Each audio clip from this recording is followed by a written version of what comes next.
Hola, ¿qué tal? Bienvenidos a un programa más de Échate un café con Saip. El día de hoy, como verán, falta alguien, pero anda de vacaciones, ¿no? Ya le tocaban vacaciones después de 29 programas. Después de que se autoexplota, ya le tocaba... Sí, ya, la mandamos a descansar, ¿no? Entonces, en ausencia de Sonia Luna, el día de hoy estamos un servidor, Irving Arias. Alberto Ramos.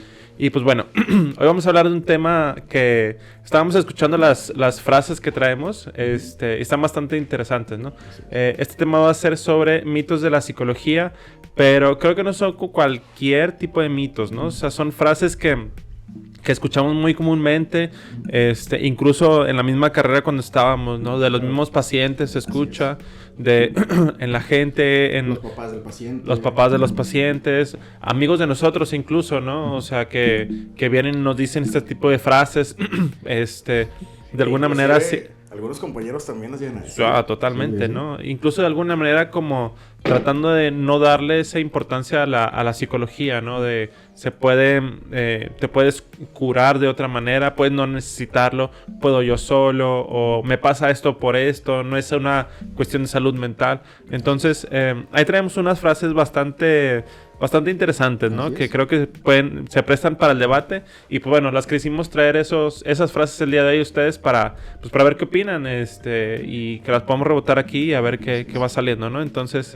pues bueno, ¿qué te parece si empezamos con una de estas frases? Sí, claro, probablemente yo lo único que le agregaría es que, a diferencia del primero que grabamos, si bueno, mal recuerdo yo también estaba, era como en psicología general, por ejemplo, sí. El típico de los psicólogos también están locos, o los psicólogos se quieren ayudar a sí mismos, etcétera. Y estas están un poquito más enfocadas en la cuestión de salud mental, que obviamente va también muy allegado a lo que es la psicología, claro. La medicina, la psiquiatría, etcétera, pero viéndolo desde un lado de psicología. Entonces, iba a mencionar algo, pero... ya me acordé. Carlos Fuente, por ejemplo, decía que todos tenemos derecho a no saber, y creo que muchas personas ser ajenas a la psicología, por ejemplo, pacientes, conocidos, amigos que puedan ver este podcast, pues tienen todo el derecho a no saber de psicología, pero precisamente pues esta es la idea de desmentir estos mitos nosotros como profesionales de la psicología. Creo que lo importante, más bien, es muy importante saber que no sabemos, ¿no? O sea, creo que cuando se ignora que lo ignoramos es más complicado que es cuando no ignoramos que sí ignoramos, ¿no? Entonces, claro. Totalmente. Creo que parte del crecer en cuanto a cualquier tema, ¿no? Es importante saber que no sabes, ¿no? Porque a partir de ahí vas a empezar a buscar saber o si claro. Te interesa encontrar alguna manera. Incluso en la cuestión física, alguna cuestión deportiva, saber que no puedes y que lo puedes lograr te hace entrenar, dedicarte, estudiar, etcétera. Entonces sí, totalmente de acuerdo que es importante no saber, y para que puedas, incluso pensando que si ya lo sabes todo, eso es más que ser un logro, creo que es una limitante, ¿no? Totalmente. Entonces, suponer que ya sabes todo, creo que pues, ya estás perdido. Claro, y más en un área de la salud como lo es la psicología, al final de cuentas está en un constante cambio, está en una constante actualización, que si nos quedamos con lo que aprendimos en la universidad hace 10, 15, 20 años, pues puede ser más contraproducente. Claro. Entonces, pues, ¿te parece si empezamos con los mitos, Irving? Échale. Perfecto. El primer mito, precisamente, Irving, es que las personas con esquizofrenia son violentas. ¿Qué tal, no? Creo que sí es muy común pensar eso, ¿no? O sea, como... para empezar las películas, ¿no? Creo que desde ahí... Ahorita que decíamos jugando, ¿no? Claro, sí. Lo vi en una película, es violento. Sí, porque... pues quien en su sano juicio hablando de películas de terror, ¿no? Va a matar a alguien, va a secuestrar, va a hacerle daño y tal. Pero a veces nos ocupa tener alguna situación de ese calibre, digamos, como la esquizofrenia, implica que va a hacer daño, ¿no? Incluso la esquizofrenia puede ser tan funcional como cualquier otra situación de salud mental. Sí, claro. Y tomar en cuenta que las alucinaciones que están muy presentes en la esquizofrenia, las más comunes son precisamente las auditivas, no necesariamente como mitos. Yo sí lo he escuchado a mucha gente que estas voces, o sea, la gente cree que las personas con esquizofrenia tienen voces que te dicen mata a Irving, mata a Emilio, ve corriendo y mata al vecino. Agresivas, también. ¿No? Así es, o sea, y que pueden ser como una orden, pero una orden totalmente agresiva, cuando no necesariamente tiene que ser así. La cuestión... Si lo ponemos como un ejemplo, un mito también es la cuestión del alcohol. De que es que la gente borracha es violenta y hay gente que se pone más feliz, más amigable, se duerme, se pone a llorar. Entonces, no necesariamente todas las personas con esquizofrenia tienden a ser violentas. De hecho, ahorita que leíamos sobre eso, no sé si conozcas el dato, pero decía que en porcentaje en Estados Unidos, solamente del 3 al 5% de personas que cometen un crimen llegan a tener esquizofrenia. O sea, es una nimiedad comparado con otras situaciones. Ahí a lo mejor podrían entrar a lo mejor más un antisocial, que es algo muy diferente a la esquizofrenia. Totalmente.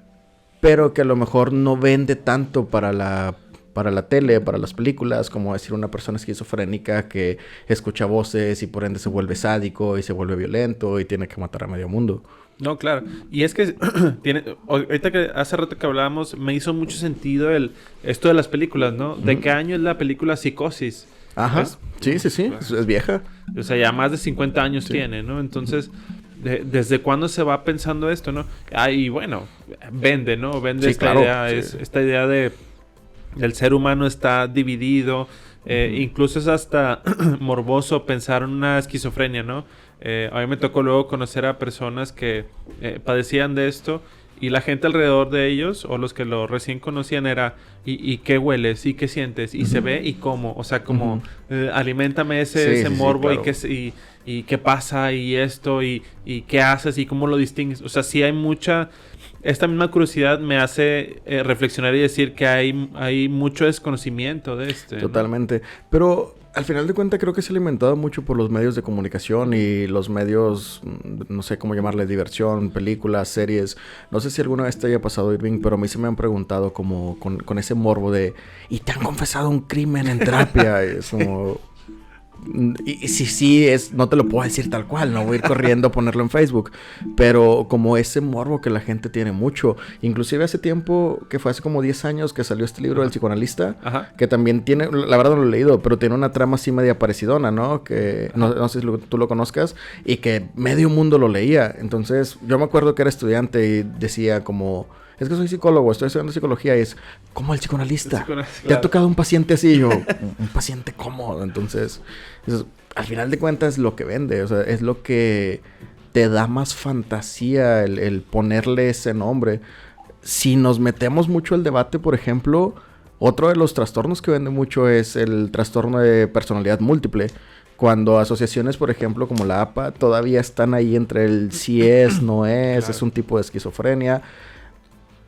Digo, se vale a la gente que no es psicóloga, probablemente no le interese eso. Claro. Y está muy padre ver una película como Fragmentado, Super. Que fue Patricia, no nosotros. Entonces, claro que vende mucho más. Vende más poner una persona violenta que poner una persona amigable, una persona depresiva. Claro, pues es el morbo, ¿no? O sea, y esto de la esquizofrenia sí es algo...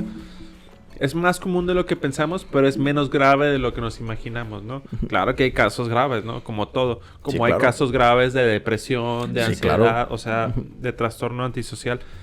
Es igual, ¿no? Solamente que unos son más escandalosos que otros, sí, ¿no? Unos son más llevados a la pantalla, ¿no? Entonces sí, creo que la esquizofrenia es una cuestión que es tratable. Primero que nada, creo que hay que decir eso, ¿no? Sí. Es tratable. Hay diferentes maneras de aproximarse a ella, diferentes grados, diferente todo. No es una cuestión de ya está perdida la persona, ya es incurable, es intratable, ya es prácticamente que ya no lo vamos a poder ver bien en sus 5 sentidos. Pero no, es una cuestión que hay alternativas para esto, ¿no? Claro. Es que de hecho, si no lo hemos mencionado, pues si lo tomamos en cuenta, Irving, también está mucho mito de que se le metió el chamuco. O sea, sí. la cuestión de la esquizofrenia. Claro. Y pues el diablo es malo, entonces el diablo te hace matar. Y por ende puede ser más violenta la persona. Hablando de mitos, ¿no? Lo cual pues no tiene mucha lógica. Exacto. Así es. No, o luego se piensa que las personas en condiciones de calle son las enfermas mentales, ¿no? O como les dicen mucho, mira, está enfermito. Como hacerlo chiquito lo hace menos despectivo. Pero bueno. Como lo que pasa con los abuelitos. Exacto. Como esta frase de... Es que los abuelitos, los ancianitos son como los niños. Están chifladitos y bla, bla, bla. Pero es una persona adulta que igual que el niño y merece respeto. Exacto. Entonces... Digo, es interesante porque si hay estadística relacionada, por ejemplo, que muchas personas con algún trastorno mental terminan en situación de calle, pero no es una relación directa. Por ejemplo, ayer estaba viendo un caso en Facebook de un chico con alguna discapacidad intelectual, desconozco, que lo tenían encerrado en un cuartito chiquito y nada más iban y le llevaban comida por la ventana. Entonces, pues él no está socializado, no sabe tratar con la gente, nunca lo han intentado, no tiene tanto contacto humano. Entonces la gente se quejaba de que sacaba el brazo y quería como pegarles o estirarles, etcétera. Pero no es por el trastorno mental, sino es por la situación cultural y contextual que le han orillado. Claro. O sea, como esta frase, ¿no? Prácticamente solo le enseñaron a martillar y a todo lo quiere agarrar como si fuera un clavo y un martillo. Exacto. Entonces, pues, son muchas cosas que tomar en cuenta, ¿no? Sí. Digo, al final de cuentas, la esquizofrenia, por ese lado que son personas violentas, pues no. O sea, no. Es totalmente un mito. Y no es una excusa tampoco, ¿no? O sea, no es decir, es porque ese esquizofrénico comprende lo que sea violento. A lo mejor es parte del síntoma, pero no es directamente relacionado a esquizofrenia igual a violencia, ¿no? Sí, claro. Pues de hecho sí, si nos apegamos, por ejemplo, al DSM o al CIE que tienen los criterios diagnósticos, no es que te venga un criterio que diga violencia y le pones el checklist, ¿no? Entonces, pues no es una necesidad y no es un mito completamente. Totalmente. Irving, el segundo mito es tener depresión solo es estar triste. Qué común, ¿no? Porque luego, incluso para la gente expresar un espacio de tristeza, un momento de difícil, alguna pérdida, alguna situación compleja, dicen, es que me siento depresivo, ¿no? Sí, o sea, sí. Creo que la palabra depresivo ya está muy, ¿cómo se dice? ¿Manoseada? ¿Muy choteada? Sí, muy choteada, muy manoseada, incluso muy vendida, ¿no? Porque se maneja mucho, muy fácil como si fueran dulces, ¿no? Cualquier cosa se reparte, o que estés triste, eres violento, eres depresivo, o eres violento, o eres ansioso, tal. Eso hablamos ahorita. Entonces, la depresión tiene muchas manifestaciones, no solo estar triste, ¿no? Sí. El problema, por ejemplo, uno de los principales problemas que le vería a esto es que mucha gente... Bueno, dos cosas. Una, probablemente se les cueste más como entender que tienen una situación mental, que es una cuestión que se necesita trabajar. Para empezar, ¿no? Así es. Y otra que también se tiende a minimizar, o se puede llegar a tender a minimizar mucho, de que realmente una persona es como si dijera, Irving tiene depresión, y yo digo, pues que le eche ganas, es que solo está triste, es que... Sí. Que haga algo que le gusta, ¿no? Es que yo ayer también estaba triste, pero me levanté y me fui al gimnasio y mírame, ya me siento feliz. Claro. Entonces, Irving, al gimnasio, ¿no? Entonces... Obvio. Sí, y es un mito que a veces se marca bastante porque, digamos que en algunos casos concretos, que inclusive se requiere la cuestión de la medicación, la gente cree que solo echarle ganas o aplaudir o ya corre el estilo, te vas a salir adelante. Irving, no sé si llegaste a ver alguna imagen que era un chico en una mesa... Atrás está su novia, esposa cocinando. Ajá. Tiene su título universitario, tiene su perrito y tiene una casa, pues obviamente. Y la frase dice, no estás deprimido, estás distraído. Porque tienes una esposa que te ama, porque tienes una mascota que te ama, porque tienes título, porque tienes casa. Yeah. Y también se vende bastante esa idea de que, pues qué tonto, o sea...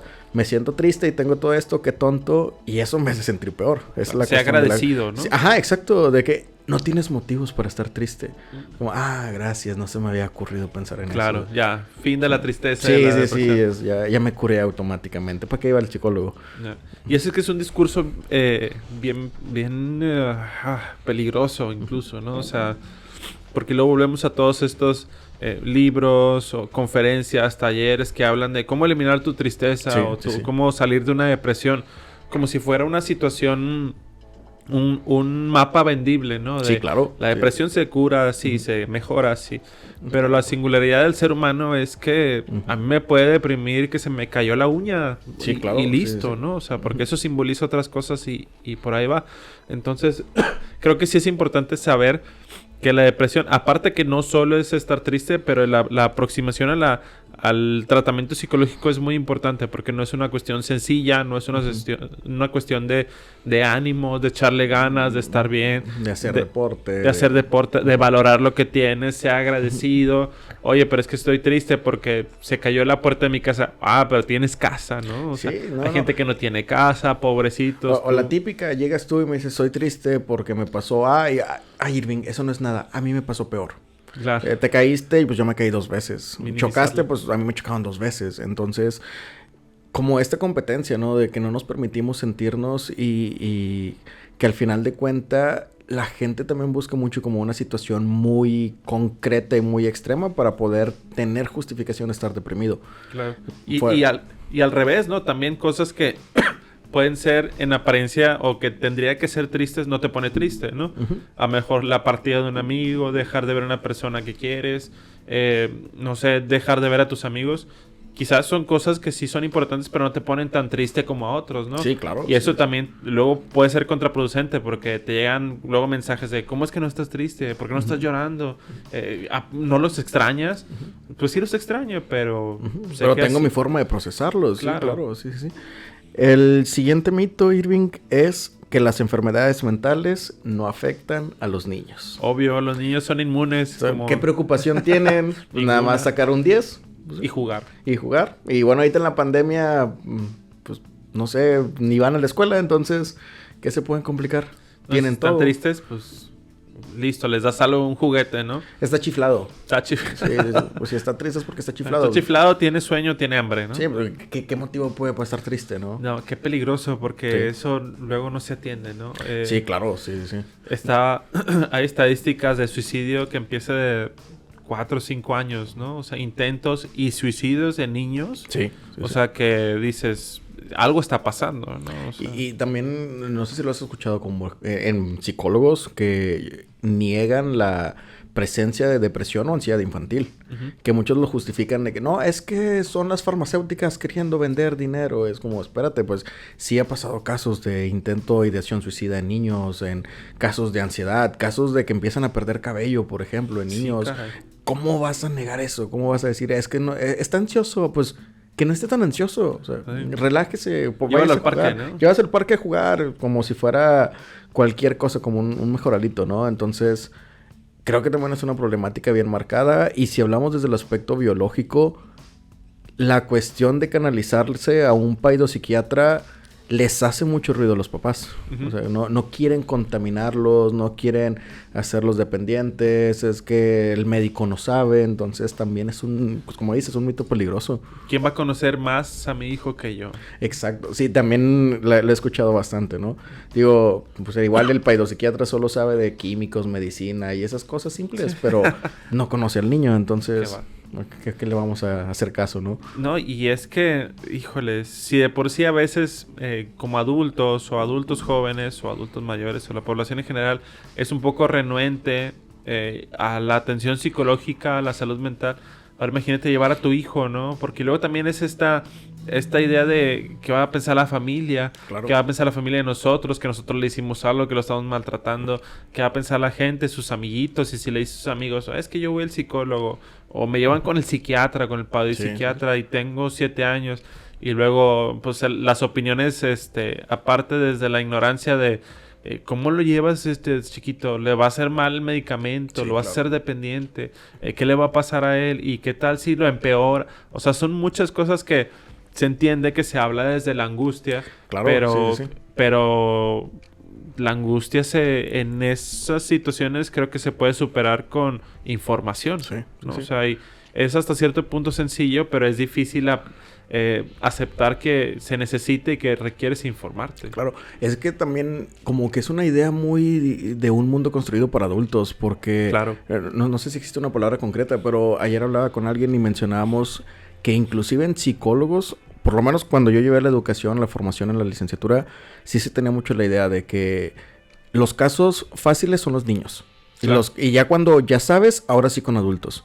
Como si el niño simplemente era darle, bueno, del área conductual, ¿no? Uh-huh. Como darle una paleta, darle un dulce, darle un regaño y ya se acababan sus problemas. Uh-huh. Cuando realmente tiene su dificultad. O sea, hay psicólogos especializados en la psicoterapia infantil que están muy metidos en ello porque los niños pueden llegar a tener problemáticas muy marcadas también como los adultos. Claro, muy severas, ¿no? Sí, tal cual. Y lo peor aún es que uno como adulto pues decide ir al psicólogo, ir al psiquiatra, tomar su medicamento, tomar su terapia. Claro. uno como niño está a la merced totalmente de los papás. Sí, porque el llevar a un menor a un tratamiento psicológico implica un involucramiento de la familia, ¿no? Porque el tratamiento, apoyarle, llevarle a sus citas, que no se le pasen, el medicamento si se necesita. También luego ellos tomar sesiones cuando se ocupan la interacción con los padres, porque suele ser una situación familiar. Entonces, sí es importante luego que saber que este involucramiento con el niño es complicado, ¿no? Y como tú dices, pues ¿quién lo va a llevar más que los padres? Si los padres no están de acuerdo, se les pasa, o son descuidados, o no quieren, o no, o lo que sea, digo, cada quien en su entorno sabe, pero sí es difícil, y lo importante es lo que decíamos, ¿no? Que es un mito que los niños no tienen dificultades de salud mental. Pero como tú dices, hay niños que se les cae el pelo con gastritis a los 6 años, con colitis, cuestiones de la piel también. De la piel, o sea, del sueño, o que no comen, o cosas de sobrepeso, que también es una cuestión de salud mental a esa edad. O sea, son varias cosas que son importantes, ¿no? Y ahorita que hablamos de la depresión, que igual la depresión se manifiesta con sobrepesos, con enojos, con una manera diferente de afrontar las cosas, agresividad. Eso también es depresión. Entonces, ojo ahí, ¿no? Inclusive, bueno, probablemente pienses muy por eso de mí, pero yo sí incitaría a las personas que tienen niños que si notan cambios de estado de ánimo muy drásticos, algo puede estar pasando. Claro. Porque, digamos, no es común que un niño sea muy sociable y de repente ya no quiera socializar con nadie, por decirlo de alguna manera. Entonces, no es que esté chiflado, no es que simplemente quiera manipular, etcétera, sino que también puede tener una cuestión de salud mental ahí y que se puede tomar en cuenta. Entonces, dejar de ver a los niños como si fueran personitas sin emociones y sin problemas, y verlo como un humano, lo que es al final de cuentas. O sea, no un adulto, pero sí un humano con emociones, con problemas, con miedos, con toda una formación psicológica que viene por delante y que puede llegar a salir con alguna situación ahí media problemática. Claro, sí, decía una maestra, son niños, no tontos. Sí, claro, o sea, sí, no, o perritos o cualquier cosa, ¿no? Y el último mito, Irving, es que la bipolaridad solo es cambiar de ánimo. Obvio. Hoy amanecí feliz y luego me tocó tráfico y me enojé, ya soy bipolar. Y llego y desayunas y estás feliz. Sí, desayunas chilaquiles ricos. Si no alcanzas chilaquiles, si nada más alcanzas una maruchan del Oxxo, pues entonces ahí puedo volver a ser bipolar y enojarme. Claro. Ahora que si traes mucha hambre y la maruchan te cae bien, pues bueno, entonces andas de buenas, ¿no? Entonces... Pero como la edad ya me pesa, el rato me va a andar haciendo... Sí, me voy a estar muriendo, entonces voy a andar de malas otra vez. Y pues, obviamente, eso es mi bipolaridad, ¿no? Obviamente Irving es bipolar cuando tiene hambre, ¿no? Y precisamente la bipolaridad, Irving, no sé qué pienses, pero creo que también es un tema que... Un nombrecito que se popularizó mucho. O sea, totalmente. Que ya todo el mundo cree tener bipolaridad, que... Inclusive en la cuestión de la formación no nos enseñan mucho como las diferencias de la bipolaridad, la confusión con algunos otros trastornos que puede ser, bueno, para empezar la bipolaridad 1 o 2, con una depresión, un cuadro depresivo mayor, con un trastorno límite de la personalidad, con un adulto con déficit de atención. O sea, son muchas cosas y que a veces como psicólogos también ignoramos un poco porque... Es difícil salirnos del mito, inclusive como profesionales. Sí. Hace un tiempo leía no recuerdo, un texto, si mal no recuerdo, hablaba del espacio, de la física, etcétera. Y decía que inclusive astrónomos profesionales, o sea, expertos con doctorados, etcétera, tienden el vicio del lenguaje de decir, mañana que salga el sol. Claro. Digo, el sol no sale y ellos lo saben de sobra. Pero ya lo tenemos tan marcado. Entonces, como psicólogos también nos puede pasar. Decir bipolaridad, cambio de ánimo. ¿Estás feliz y ahora estás triste? Entonces... Seguro es eso. Sí, seguro es eso. Y como profesionales, ahora imagínate como persona ajena a la psicología, también puede ser un mito ahí muy, muy fuerte. Sí, y que es algo muy normalizado decir estas palabras, ¿no? Sí. E incluso decir, así es él, así es ella, ¿no? Así es de bipolar. Entonces, comprende, a rato se le pasa, ¿no? Pero realmente una cuestión de... Digo, por un lado, la cuestión de la bipolaridad no atendida puede llegar a ser peligrosa, ¿no? Sí. O sea, es algo que pone en riesgo la vida. Y una cuestión de bipolaridad mal diagnosticada puedes pasar por alto esto que decía, ¿no? Un trastorno depresivo mayor. Que dices, pues es que tiene sus ratos de tristeza y ya la otra semana se le pasa y va a andar bien. A lo mejor no, Sí, ¿no? O empeora. Entonces, creo que esto de los cambios de ánimo sí es algo importante a notar. O sea, es algo que es relevante, que también se tiene que atender desde una manera, a veces hasta de manera química, ¿no? Con un psiquiatra y una atención médica. Y que es una cuestión compleja de diagnosticar, no porque sea difícil de detectar, sino porque es una situación longitudinal. Se tiene que ver a través de los meses, cuánto dura su periodo de bipolaridad, por decirlo, de manía, de tristeza, de depresión. O sea, es una cuestión que tarda en diagnosticarse, porque así es la naturaleza del diagnóstico, ¿no? No es en una cita, no es en 2 citas.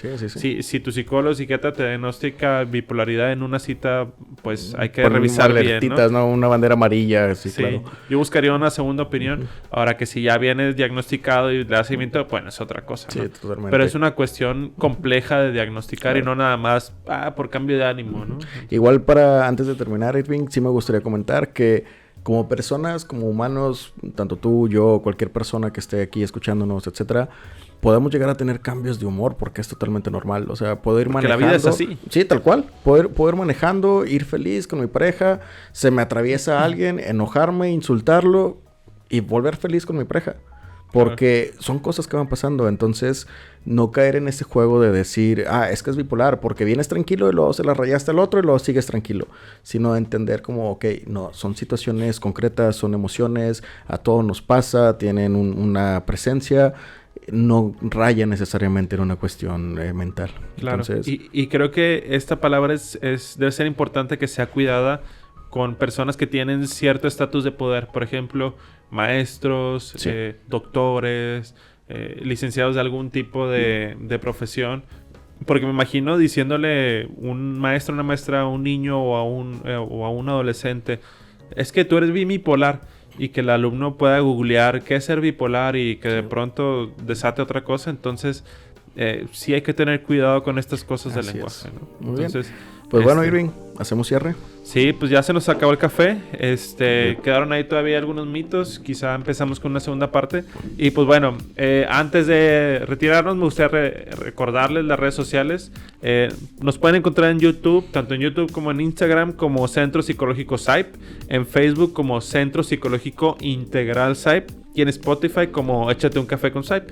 Entonces, pues bueno, el tema da para mucho, ¿no? Entonces... no sé si quieras dar tus redes. Claro, mis redes es arias.psicología, tanto en Instagram como en Facebook. Ahí me pueden encontrar, Albert. Y las mías son Alberto Ramos Psicólogo, nada más en Facebook. Ya, entonces ahí tienen el contacto de los dos. Si no, aquí también desde SAIP nos pueden encontrar. Y pues bueno, pues ya estuvo, ¿no? Pues nos vemos. Nos vemos la siguiente. Hasta luego.